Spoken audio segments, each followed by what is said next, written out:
Salam əziz abituriyentlər, hər birinizi xoş gördük kanalıma. Bugün DİM tərəfindən keçirilmiş qəbul imtahanlarında birinci qrup üzrə riyaziyyata düşmüş sualların izahına baxacağıq. Gəlin başlayaq. İlk sualımız ədədi silsilə ilə bağlı bir sualdır. Burada qeyd olunub ki, A11, A12 və A13-ün cəmi A11 ilə A12-nin hasilinə bərabərdir. Biz bilirik ki, A11 ilə A13-ün cəmi A11 və A13-ün cəmi 2A12 verəcək bizə.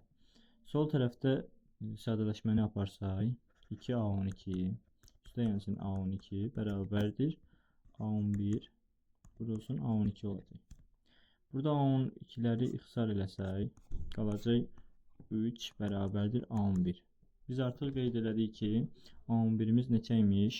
3 imiş. Bizə S21-i istəyir. 21. Biz bunun üçün düstur kimi qeyd eləsək, S21 bərabərdir A1 üstə yansın A11, daha doğrusu A21 bölünsün 2 vurulsun N düsturundan. Yəni N-in yerinə də 21 yazacaq əlbəttə. Bu düsturdan istifadə eləsək. Yenə baxırıq ki, A1 ilə A21-in cəmi, qıraqda qeyd edək, A1 və A21-in cəmi bizə 2A11 verəcək. Ədədi orta düsturundan. Burada yerinə yazsaq, 2A11 bölünsün 2 vurulsun 21 alarıq.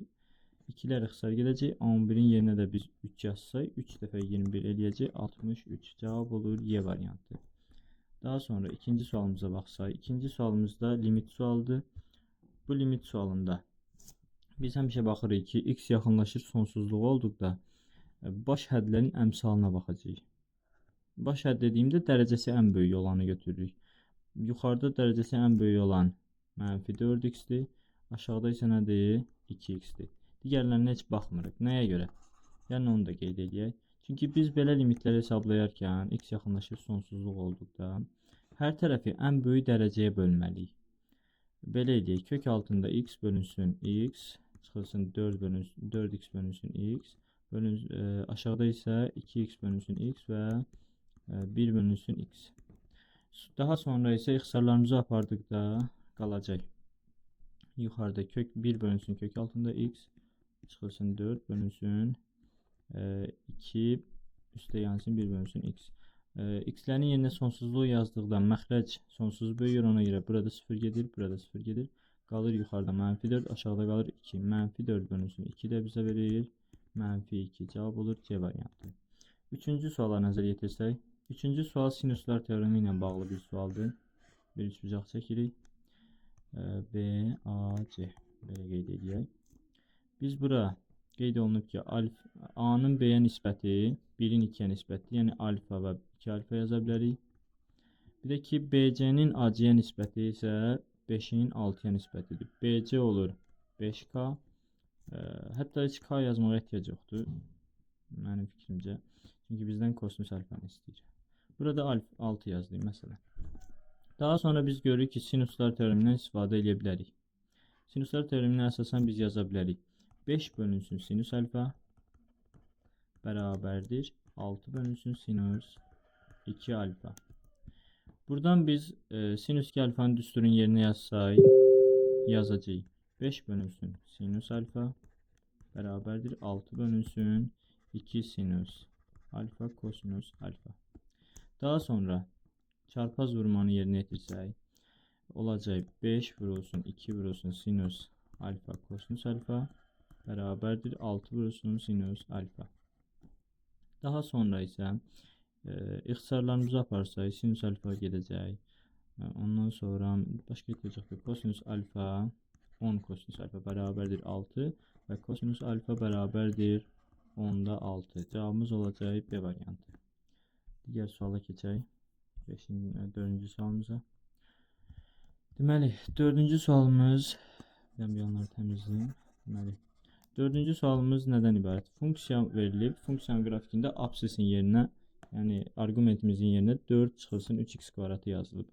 Biz əvvəlcə funksiyamızı şərti olaraq təyin edək. Qollar aşağıdır. Deməli, birinci əmsalımız mənfidir. Biz fx-imizi qeyd edək burada. Fx bərabərdir mənfi qabaqda. Birinci vurğumuz Daha doğrusu kökümüz -5'dir. Yəni x plus 5 olacaq. Bir də ki müsbət 4'dür. X minus 4 olacaq. Bu oldu bizim funksiyamız. Daha sonra həmin funksiyada x'in yerinə 4 çıxılsın 3x kvadratı yazılıb. Yəni f 4 çıxılsın 3x kvadratı bərabərdir. Mənfi qabaqda x'in yerinə yazırıq 4 çıxılsın 3x kvadratı plus 5. Bu tərəfdə də yazırıq 4 çıxılsın 3x kvadratı minus 4. Burada 4'lər gedir. Burada isə qalır 9 bərabərdir yazayıq. Deməli, mənfi qabaqda 9 çıxılsın 3x kvadratı. Bir də ki burada qalır mənfi 3x kvadratı. Sıfırlarını istəyir. Sıfırlarından biri x bərabərdir 0'dır. Sırf buradan çıxan sıfırımız. Daha sonra biz qeyd edək. Buradakı sıfırımızı tapmaq üçün yazırıq. 9 çıxılsın 3x kvadratı bərabərdir 0. Dəqiqə. Biraz rəqəmləşdirək. Yaxşı. Daha sonra burada biz həll eləsək. X bərabərdir olacaq. Plus minus kökdə 3. Nəyə görə yəqin ki bildik. Kökdə 3 qoyanda olur. 3 dəfə 3 mənfi 9. 9'dan da 9 çıxanda 0 eləyir. Deməli neçə dənə kökümüz oldu? 3 dənə kökümüz oldu. Əslində deyə başqa əlavə edəcək bir şey yoxdur. Deməli keçirik 5-ci sualımıza. 5-ci sualımızı həll edək. 5-ci sualda hər hansı bir trigonometrik tənlikdir. Görürük ki arqumentlərim nisbətən fərqlidir. Biz çalışaq arqumentləri eyniləşdirək. Burada görürəm ki x plus 10 və 100 plus x var. 100 ilə 10'u əlaqələndirsək 90 plus alfa ilə yaza bilərik biz bunu. Belə yazaq. 2 kosinus x plus 10 çıxılsın sinus 90 plus x plus 10. Bu şəkildə yazsaq. Bərabərdir 0. X plus 10 hər hansı bir alfadır deyək ki. Alfa bıçağıdır. Burada alfadır. Onda biz sinus 90 plus alfanın düsturundan istifadə etsək, çevirmə düsturudur. 90 üstə gəlsin alfa düsturundan istifadə etsək, bura olacaq kosinus alfa düzdür. Qoyaq yerinə 2 kosinus alfa, yaxşı belə fikirləşək də alfa çıxılsın kosinus alfa bərabər 0. Qalır kosinus alfa bərabər 0. Alfa bərabərdir pi bölünsün 2 və ya dərəcəni yazaq 90 plus 2 180k. 180k. Daha sonra isə biz alfanın yerinə nə yazmışdıq? Alfanı əvəz eləmişik x plus 10'u əvəz eləmişik alfa ilə. X plus 10 bərabər 90 plus 180k. X ilə bərabər olacaq 80 plus 180k. Cavabımız D variantı. Keçək 6-cı sualımıza. 6-cı sualda deyir ki, cədvəldə fənlər üzrə kitabların sayı verilmişdir. Hər fən üzrə kitabların müxtəlif olduğunu bilərək eyni fənnə aid olan kitabları yan-yana almaq şərti ilə bütün kitabları neçə rəfə neçə üsulla düzmək olar? Yaxşı, bir rəf götürək. 4 dənə sırası olsun. Məsələn, belə fikirləşək. Tutaq ki, əvvəlcə biz fənlərin hər birini 1 kimi götürək. Nə üçün? Çünki deyir ki, bütün eyni fənlərin kitabları yan-yana olmaq şərti ilə. Biz əgər burada 4 dənə tip fənimiz varsa, deməli 4 faktorial düzülüşümüz var. Daha sonra vurulsun. Hər fənində öz daxilində müəyyən dəyişikliyi var. 2 faktorial Azərbaycan dili, 3 faktorial riyaziyyat, 2 faktorial kimya və 1 faktorial, heç ehtiyac yoxdur yazmağa, 1 də onsuz. Bu da olur coğrafiya. Gəlin hesablayaq. 4 faktorial 24. Faktorial hesablamağı yəqin ki bilirsiniz. Yəni n faktorial bərabərdir 1 vur 2 vur 3 və s. N'ə qədər bütün ədədlərin hasilini istəyir. 4 faktorial olur 24. 2 faktorial edir 4. Daha doğrusu 2. Vurulsun 6 vurulsun 2 bərabərdir. Bu da edir 576. Cavab olur Y variantı. Daha sonra belə bir bizə tapşırıq verilib. Deyir ki, A bölü 0, B bölü 0, C bölü 0 olduqda bu şərti ödəyən bərabərsizliklərdən hansı doğrudur? Deməli, biz bu bərabərliyi bir dənə bərabərləşdiririk müəyyən bir K ədədinə. A'mız olur mənfi K, B'miz olur mənfi 3K, C'miz de olur mənfi 2K. Biz bu K'ya mesela bir 5 ədədi versək, tutaq ki. Yaxşı, K deyək 5'dir. Özümüzdən də gidelim. Onda A neçə olar? Mənfi 5. B neçə olar? Mənfi 15. C neçə olar? Mənfi 10. İndi gəlin bunları düzək. Ən böyüyümüz olur A. Görək, bunlar getdi, bu da getdi. Sonra ortada olur C. Və cavabımız çıxdı Y variantı. Daha sonra 8-ci sual. 8-ci sualda x kvadratı plus 10x çıxılsın y kvadratı bərabər 4y çıxılsın 21 olarsa x plus y cəmini tapın. Biz burada tam kvadrat ayırma üsulundan istifadə edəcəyik. X kvadratı plus 10x. 10x'i biz 2a kimi götürsək və 2b kimi götürsək, belə deyək də. Məsələn, x minus a-nın kvadratıdırsa, 2a kimi götürsək, a-mız olacaq 5 və 5-in kvadratı nədir? 25. 25 əlavə elədiksə, hökmən gələ 25 çıxar. Daha sonra çıxılsın y kvadratı. Mən bu tərəfdən 4y də çıxarsam bura, çıxılsın və qabaqdan bir dənə mötərizə atsam, bu olacaq plus 4y. Eyni qayda ilə plus 4 mənfi olduğu üçün bir dənə də plus 4. Nəyə görə indi deyirsiniz topladın, niyə çıxmırsan? Qabaqda çünki mənfi var. Ondan sonra 21 də keçirək bu tərəfə, plus 21 bərabərdir 0. Gördüyümüz kimi bu 21, 4 bunlar getdi. Qalır burada x plus 5'in kvadratı və çıxılsın y minus ya plus 2'nin kvadratı bərabər 0. Bunların 2 dənə kvadratın bərabər olmasını götürsək, hər ikisini 0'a bərabərləşdirərik. Daha doğrusu burada mənfi devam edək. Burada artıq biz x bərabərdir mənfi 5 və y bərabərdir mənfi 2 alarıq. Və bunları cəmin bizdən istəyir. Cavab olacaq a bərabərdir mənfi 7. Burada düşməyib, mənfi 7 a variantı. Daha sonra keçək 9-cu sualımıza. 9-cu sualda üstlü tənliyidir. Üstlü tənliyin bu növünü həll eləmək üçün biz hər tərəfi ya 49 üstü x-ə ya da ki 4 üstü x-ə bölməliyik. Deməli, bölək 49 üstü x-ə. 49 üstü x bölünsün 49 üstü x. Üstə yazsın 5 vurulsun 14 üstü x bölünsün 49 üstü x. Bərabərdir 2 vurulsun 4 üstü x bölünsün 49 üstü x. Daha sonra buraya gidəcək 1'ə 7 üstə yansın 5 vurulsun. Bunların əslində eyni qüvvətlə yazanda x bir yerə qalır, 49'da 14 qalır və ixtisar eləsək birbaşa 49'dan 14 gedəcək 7'yə ixtisar. Yaza bilərik 7'də 2 x çıxılsın və ya qalsın bu tərəfdə 2 vurulsun 49 7'nin kvadratıdır. 4 isə 2'nin kvadratıdır. Yenə 2x kimi yazarıq. Qüvvətin xassəsidir. Daha sonra keçək aşağıda bura bir əvəz etmək edirik. Deməli 7'də 2 üstü x'i biz əvəz edirik hər hansısa bir t ilə. Onda tənliyimiz olur 2t kvadratı.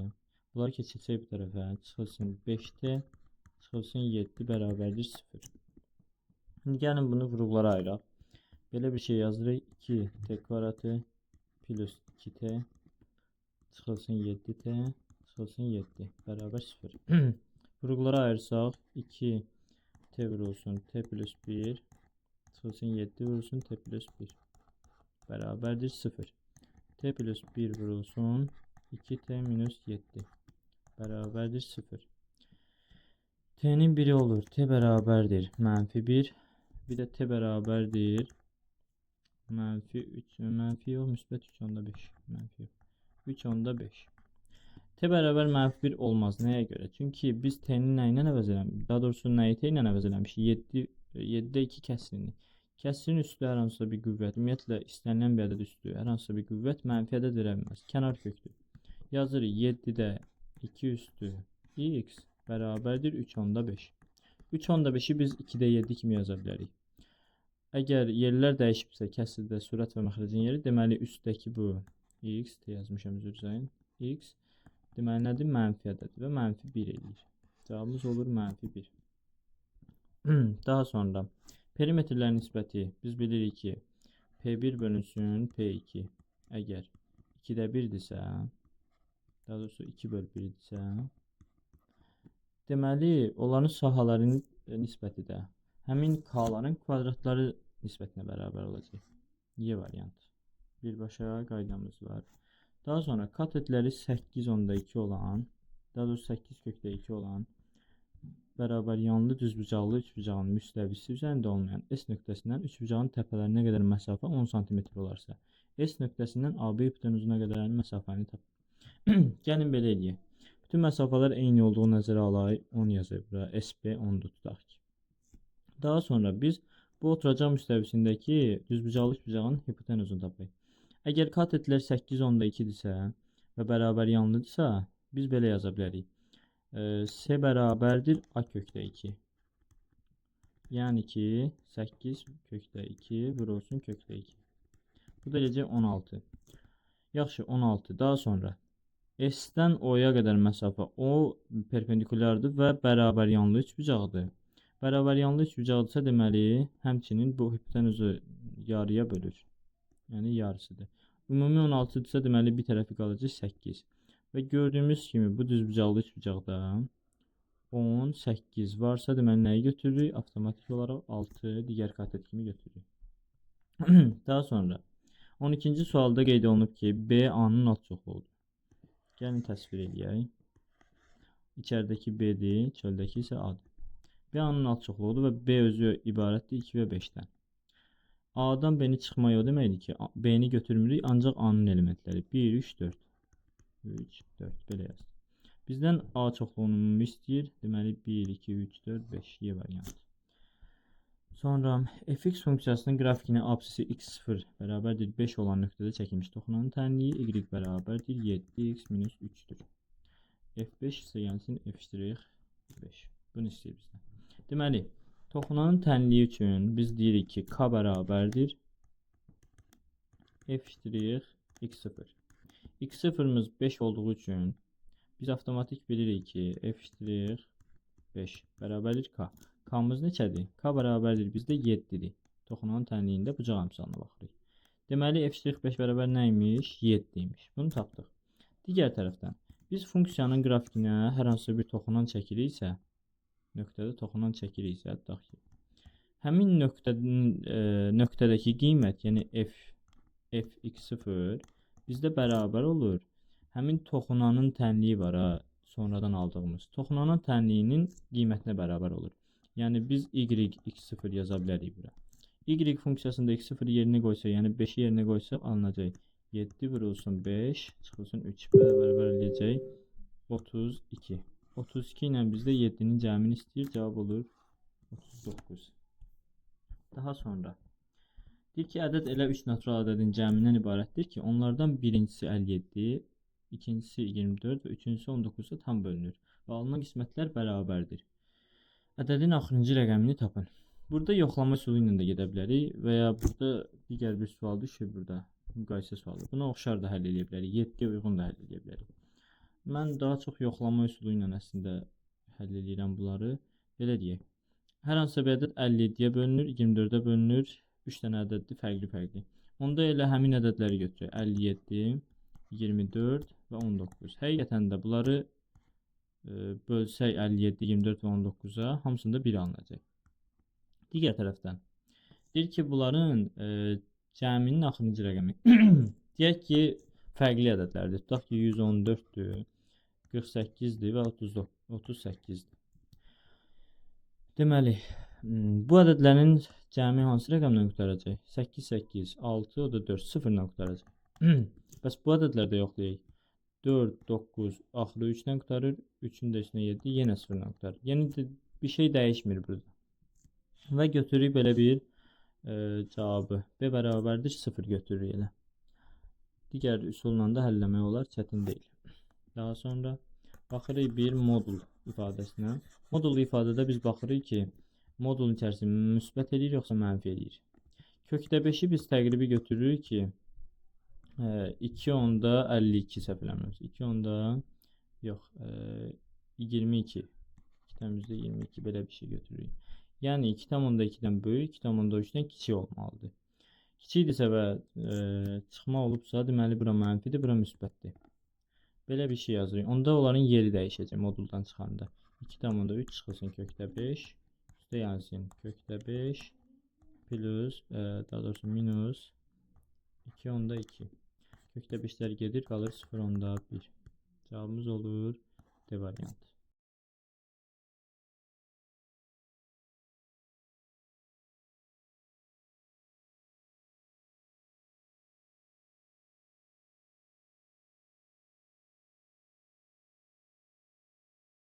Davam edirik 16-cı sualdan. B böyükdür bərabərdir. Kökdə 5 şərti verilir bizə. Deməli belə bir şey yazaq. Kökdə 5 çıxılsın. Kök altında B plus 5 və çıxılsın. 20'ni yazaq 2 kökdə 5 5 şəklində. Beləncə. Deməli biz içəriyə baxanda belə şeylərlə çox rastlaşırıq. B özü nəyin kvadratıdır? Kökdə B-nin kvadratı. 5 isə nəyin kvadratı? Kökdə 5'in kvadratı. Kökdə 5'in kvadratı. Daha sonra çıxılsın. 2 vurulsun kökdə 5 vurulsun kökdə B. Belə yaza bilərik yəqin ki. Bu özü nədir? Deməli bu fərqin kvadratıdır. Fərqin kvadratıdır. Bu olacaq kökdə B çıxılsın kökdə 5'in nəyi? Kvadratı. Kök altındadır. Kök altında olduqda biz onu olduğu kimi çıxarda bilərik. Çünki kökdə 5 böyüdür. Daha doğrusu B böyüdür 5 yazılıb. Yəni kökdə B kökdə 5'dən böyük olacaq. Deməli eyni şəkildə beləncəni yazsaq, dediklərimizi tətbiq eləsək, yaza bilərik. Kökdə B çıxılsın kökdə 5'in nəyi? Ümumi kvadratı. Deməli kökdə B çıxılsın modulda kökdə 5 çıxılsın kökdə 5 və bu olduğu kimi çıxacaq yerindən. Kökdə B çıxılsın kökdə B. Bu mənfiyə dəyər olur müsbət kökdə 5. Kökdə B'lər gedir, qalır kökdə 5. Daha sonra 17-ci suala keçək. 17-ci sualda deyir ki, çevrələrin mərkəzləri arasındakı məsafəni tapın. Çevrələrin mərkəzləri bildiyimiz kimi deməli x çıxılsın x0 və y çıxılsın y0 şəklində yazılır. Deməli burada x0'ımız olacaq. X0 y0 biz ümumi şəkildə belə yazsaq alınacaq. Birinci çevrəmizdə 3 1 və ikinci çevrəmizdə x0 y0 olacaq. -3 müsbət 1. -3 müsbət 1. Və bunlar arasındakı məsafəni tapmaq üçün heç düstura ehtiyac yoxdur. Sadəcə x-ləri dəyişib, y-ləri sabitdir. Y-i biz 1 götürsək, biri olur -3 1 bu nöqtə. Digəri isə olur müsbət 3 1 bu nöqtə. Bunlar arasındakı məsafə də buradan bura olan xəttdir və bunun uzunluğu -3 ilə müsbət 3 arasındakı məsafədir. Cavabımız olacaq 6. Daha sonra 24, 25 və 7 olan üçbucaq. Düzbucaqlı üçbucaqdır. Hardan bilirik? Düzbucaqlı üçbucaqdır. Birincisi yoxlaya bilərik Pifaqor teoremini. Yoxlamadan da biz gərək ona əzbər bilək bəzilərini. Yəni çox istifadə olunanları gərək bilək. 24, 7 və 25. Belə də yoxlamaq üçün 625-dən 576-nı çıxın və gecik 49. Yəni S-nin kvadratından A-nın kvadratını çıxanda B-nin kvadratı verməlidir bizə. Deyir ki, ən kiçik hündürlüyünü tapın. Ən kiçik hündürlük ən böyük tərəfə çəkilir. Və onu tapmaq üçün saha qanunundan istifadə etmək olar. 7 vurulsun 24 bölünsün 25. Bu şəkildə. Hesablasay, kalkulyatorla da hesablaya bilərsiniz. Altdan %72 eləyir. Vaxt itirməyək. Daha sonra deyir ki, 19-cu sualda y bərabərdir 2x funksiyasının 0,1 parçası ətrafı parçasındakı hissəsinin absolut açarında fırlanmasından alınan fiqur. Biz əvvəlcə qrafiki şərti olaraq çəkək. 2x düzüm tənasiblikdir. 0,1 parçası 0 buradır. 1 də ki, tutaq ki, buradır. Kəsək buranı.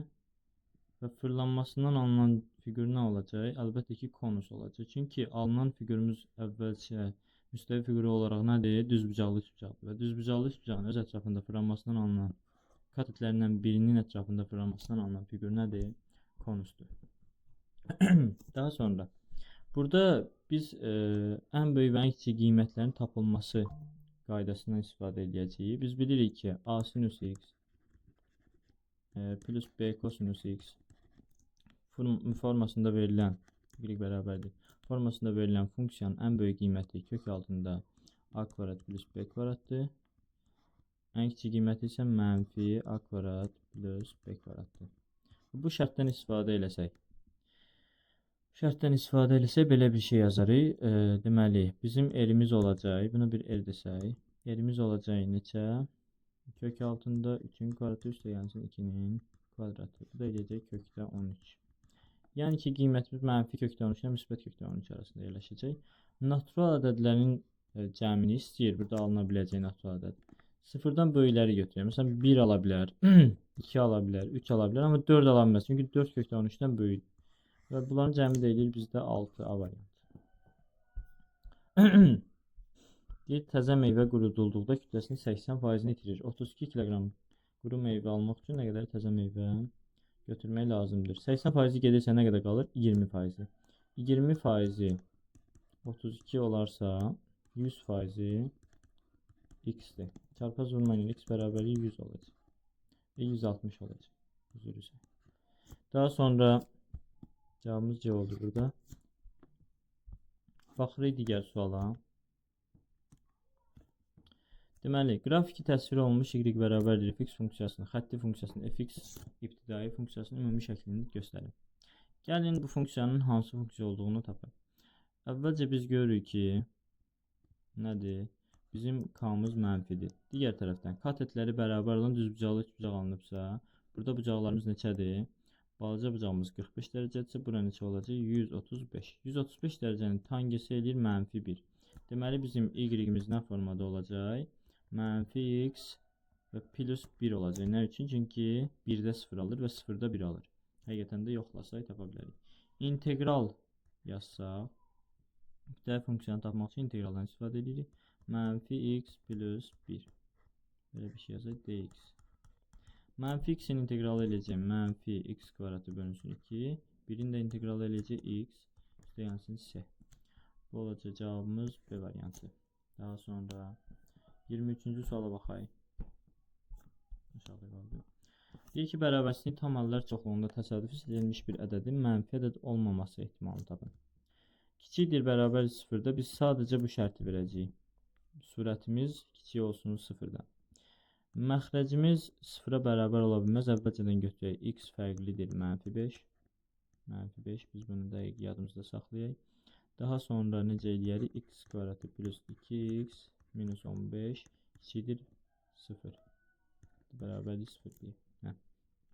Deməli, qruplara ayırsaq x minus 3 x plus 5.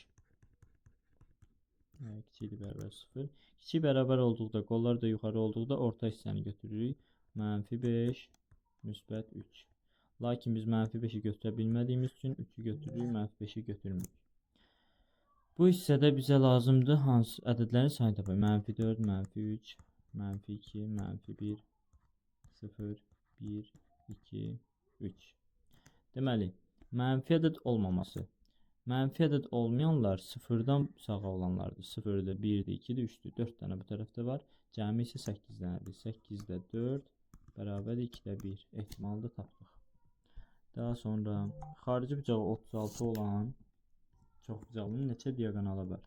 Biz xarici bucağın xassəsində bilirik ki, alfa bərabərdir 360 bölünsün n. 360 bölünsün n-lə biz xarici bucağı tapırıq. Əgər bu 36-dırsa, deməli n-imiz neçədir? 10-dur. Deməli bizdə fiqurumuz 10 bucaqlıdır. 10 bucaqlının diaqonal sayını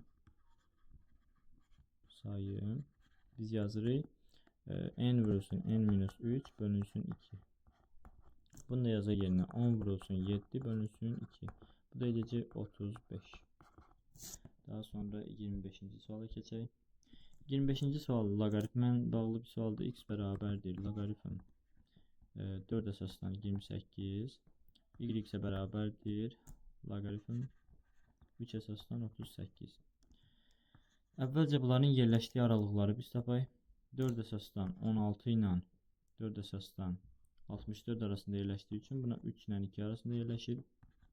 Bu isə eyni qayda ilə 27 ilə 81 arasında yerləşdiyi üçün 3 ilə 4 arasında yerləşir. Deməli, y-imiz böyükdür x-dən. X kiçikdir y. Belə bir şərt veririk. X y-dən kiçikdirsə, avtomatik modulun içərisində yerlər dəyişir. Deməli, belə bir yazı y minus x. Daha sonra çıxılsın. X-imiz 3-dən kiçikdir. Elə deyil. X-imiz 3-dən kiçikdirsə, deməli 3 minus x yazarıq. Daha sonra üstə yanılsın. 5 çıxılsın y yazılıbsa, elə olduğu kimi də qalacaq. Bu mənfi ilə bu mənfi dəyər bir-birinə müsbət olur. Belə eləyək. Daha sonra y-lərimiz də gedir. Y-lərimiz də gedir. Qalır mənfi 3 və müsbət 5. Qalır neçə? 2. Cavabımız olur 2. Daha sonra 25-dən sonra 26. Davam edirik. Deyir ki, B parametrinin hansı qiymətində bu tənliyin köklərinin kvadratları cəmi ən kiçik olar. Kvadratlar cəmini x1 kvadratı üstə yansın x2-nin kvadratı kimi qeyd edəsək və bərabərdir. Belə yaza bilərik. Müxtəsər ölçüsülərindən çıxarış edək. x1-in kvadratı plus x2-nin kvadratı, daha doğrusu x1 plus x2-nin ümumi kvadratı çıxılsın 2x1 vurulsun x2 bərabərdir. x1 plus x2'nin yerine biz yazırıq. 2b çıxılsın 3. Viet teoreminə əsasən çıxılsın 2 vurulsun x1 x2'nin yerine yazırıq. Mənfi 2b. Bunu plus edəsək 2b belə yaza bilərik. Bərabərdir. 4b kvadratı çıxılsın 12b çıxılsın üstə yansın 9. Üstə yansın 4b. Bu da eləyəcək.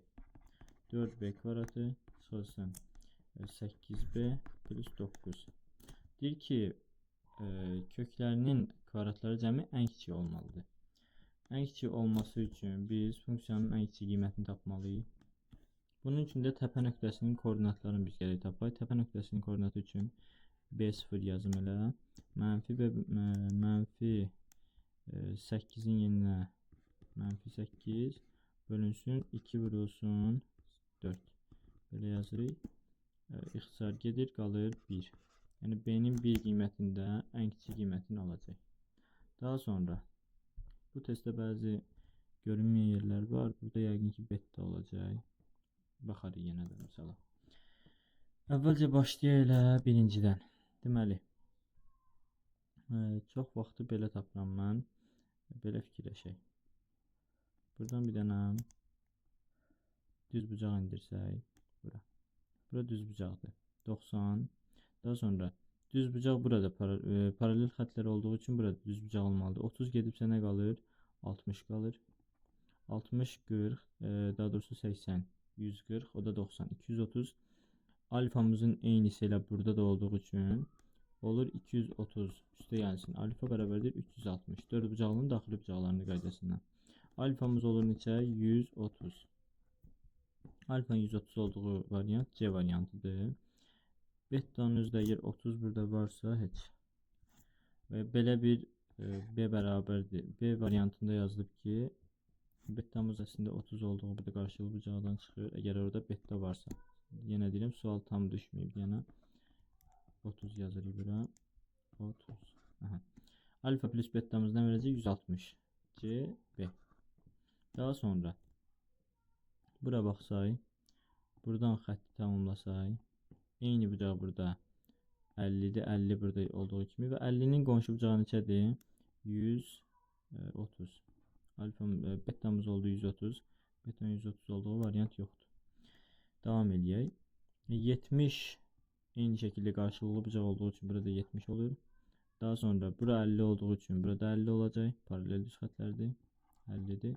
50, 70. Alfamız olur 120.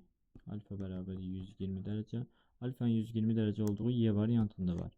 Bir də betamız əgər 130'dursa 250 eləməli idi cəmi. Yoxdur belə bir şey. Üçüncü şəklimizdə bu xətti uzatsaq.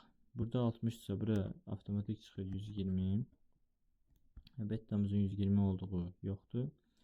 Amma digərinin yəqin ki taparıq. Bura 60'dırsa Bu bucaq da 60 olacaq. 60 dərəcə.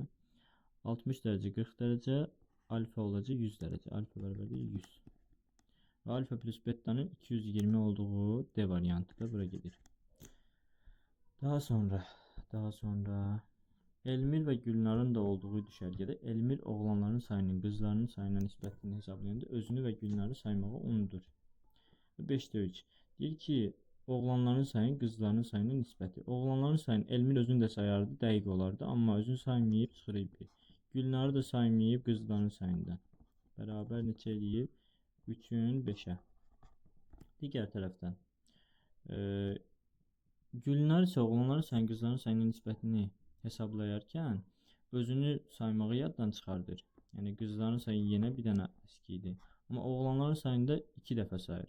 Bir dəfə saysaydı dəqiq olacaqdı. Yəni oğlanların sayı düz olacaqdı. Bir dəfə də sayıb olub o plus 1. Yəni oğlanların sayı bir dənə artıqdır. 3-də 2 kəsir.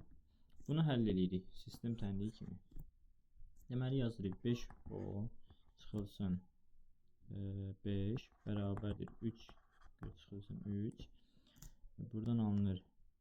Digərini də yazsay 3o plus 3 bərabərdir 2 çıxılsın 2. Daha sonra belə eləyək. Hər birini ayrı-ayrılıqda yazsaq alınır 5o çıxılsın 3 bərabərdir. Bunu bu tərəfə keçirsək eləyəcək 2 3o çıxılsın 2 bərabər nədir? -5 beləncə. Sistem tənliyi həll etmək lazımdır. Bu sistem tənliyi həll etmək üçün gəlin bərabərləşdirək Qauss üsulu ilə. Bunun hər iki tərəfini nəyə vururuq? Bu tərəfi vururuq. Ümumi şəkildə vur 3-ə. Bunu isə nəyə? 5-ə. Sonra isə tərəf-tərəfə çıxarıq. 3-ə vurduqda belə 15o çıxılsın 9 bərabərdir 6. Buraya isə neçədir? 15o çıxılsın 10 bərabərdir -25. Tərəf-tərəfə çıxsaq eləyəcək. Mənfi bunlar getdi. Aşağıdakindən yuxarıdakini çıxıram. Və ya fərqi yoxdur. Yuxarıdakindən aşağıdakini çıxsaq eləyəcək. Q bərabərdir 19. 19 yox. 31. Qızların sayı 31-dirsə, biz oğlanların sayını tapmaq üçün yuxarıdakilərdən birini də yerinə qoyuruq. 30 burada olur. 35-ə ixtisar gedir 6 dəfə. 6 3 18. O da olur 19. Cavabı tapdıq. Düşərgədə neçə uşaq var? 31 üstə yansın 19. 50 uşaq var. Daha sonra deyir ki, düzbucaqlı paraleliped, piramida və kubun. Buranı bir dənə təmizləyim. Davam edirik. Deyir ki, düzbucaqlı paraleliped, piramida və kubun oturacaqları kongruent kvadratlardan ibarətdir. Düzbucaqlı paralelipedin həcmini, daha doğrusu həcmi piramida və kubun həcmlərinin cəminə bərabərdir. Düzbucaqlı paralelipedin həcmi piramida və kubun həcmləri cəminə bərabərdir. Düzbucaqlı paraleliped və piramidanın hündürlükləri 6 cm olarsa onların oturacaqlarının tərəfini tapın. Hər üçünün oturacağı eynidir. Yəni S oturacağımız sabitdir. S oturacağımız sabit və kvadratdır. Tərəf əgər A-dırsa biz hər üçündə götürə bilərik A kvadratı şəklində. Kubda kubun ümumi həcmi V kub. Elə olacaq nə? A kubu. Sonra V paraleliped. Belə yazsaq. S oturacağımız sabit olacaq A kvadratı. Vurulacaq nəyə? Hər hansısa hündürlüyə vurulmalıdır. Hündürlüyümüz neçədir? 6-dır. 6 A kvadratı. Bəs V piramida neçədir? Piramida. Düsturunda sadəcə bir 3/1 var. Biz həmin 3/1-i nəzərə alsaq, elə burada 3-ə bölsək alınacaq nə? 2 A kvadratı. Hər üçünü bildik. Bizdə deyir ki, düzbucaqlı paralelipedin həcmi piramida və kubun həcmləri cəminə bərabərdir. Düzbucaqlı paralelipedin həcmi 6A kvadratı bərabərdir A kubu plus 2A kvadratı. Bunları keçirsək bir tərəfə olacaq nə? A kubu bərabərdir 4A kvadratı. 4A kvadratı A kvadratlarını ixtisarləsək A bərabərdir 4 qalacaq. Tərəfi 4-dür. Deməli onların oturacağın tərəfini istəyirsə bizdə cavab olacaq 4. Daha sonra bizdən bir dənə isbat məsələsini istəyir. Sonuncu sualımızdır. Deməli başlayaq isbatımıza. İsbatımız üçün deyir ki, mərkəzi O nöqtəsində olan çevrədə AB CD-yə paralel, BO isə OC-yə perpendikulyar olarsa, CD vətəninin mərkəzdən olan məsafəsinin, yəni bu hissənin AB vətəninin yarısına bərabər olduğunu göstərin. AB vətəninin yarısı. AB-nin yarısını biz bölmək üçün mərkəzdən ona bir perpendikulyar endirsək, rəsmimizdə biz bilirik ki, mərkəzdən çəkilmiş radius həmin vətəni yarıya bölür, əgər perpendikulyardırsa vətənə. Deməli, bura hər hansısa bir x-dir, burada x-dir. Eyni şəkildə burada y-dir, burada y-dir. Daha da yaxınlaşdırsaq şəklimizi, qoy rahat yaza bilək. Qələmimizi də biraz balacalaşdıraq. Bir dəqiqə. Deməli. Aha. Biz bura hər hansısa bir alfa bucağı versək, bura perpendikulyar olduğu üçün bura tutaq ki, beta olsa, rəngimizi fərqli verəcək. Eyni şəkildə bura alfa olduğu üçün bura olacaq nə? Beta. Çünki görürük ki, alfa plus beta bizdə nə verir? 90 dərəcə verir. Eyni qayda ilə burada da bura olacaq alfa. Biz baxırıq ki, alfanın qabağında y-dir. Yenə götürəcəyik. R-lərimiz eyni olduğu üçün R. Burada R-dir. Burada R-dir. Yəni hipotenuzumuz eynidir, bucaqlar eynidir. Deməli nədir? Tərəflərimiz də eynidir. Alfanın qarşısında burada nə var? Y var. Yazırıq Y. Betanın qarşısında nə var bu tərəfdə? X var. Həmin X yazırıq bura. Həqiqətən də görürük ki, biz bu tərəfi 2x ilə işarə eləmişiksə nə olur? Deməli bu O, hər hansı bir K-yası, OK məsafəsi nədir? Bərabərdir 2-də 1 AB-dir. Çünki OK-mız x-dir, AB-miz isə nədir? 2x-dir. Ümumi götürmüşük 2x. Bu qədər.